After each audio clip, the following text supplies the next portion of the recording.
কোনাবাড়ী থানা। আমরা এখন সরাসরি কথা বলবো গাজীপুর 1 আসনের সংসদ সদস্য পদপ্রার্থী শাহ আলম বকশিমের সাথে। আসসালামু আলাইকুম ভাই, কেমন আছেন আপনি? তো অনেক সমস্যা আছে আপনারা কেমন আছেন? এই আমার গাজীপুর এক অঞ্চলে অনেক সমস্যা আছে। সেই সমস্যার মধ্যে চিকিৎসার একটা বিষয় আছে, যে কারণে আমরা আজকে এখানে উপস্থিত হয়েছি।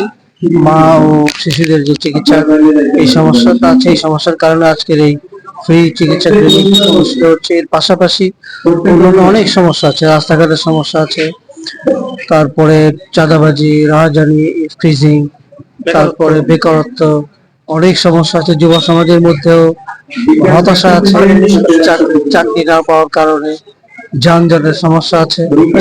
তারপরে ইসের ওই পানির মানে জল জটের সমস্যা আছে। এই যত ধরনের সমস্যা আছে, এগুলো কিছু আমাদের নজরে আছে, বাকিগুলো যেগুলো নজরে না, এগুলো যদি আমরা নির্বাচিত হই, এগুলো চিহ্নিত করে আমরা সেই সমস্যাগুলো সমাধান করার চেষ্টা করি।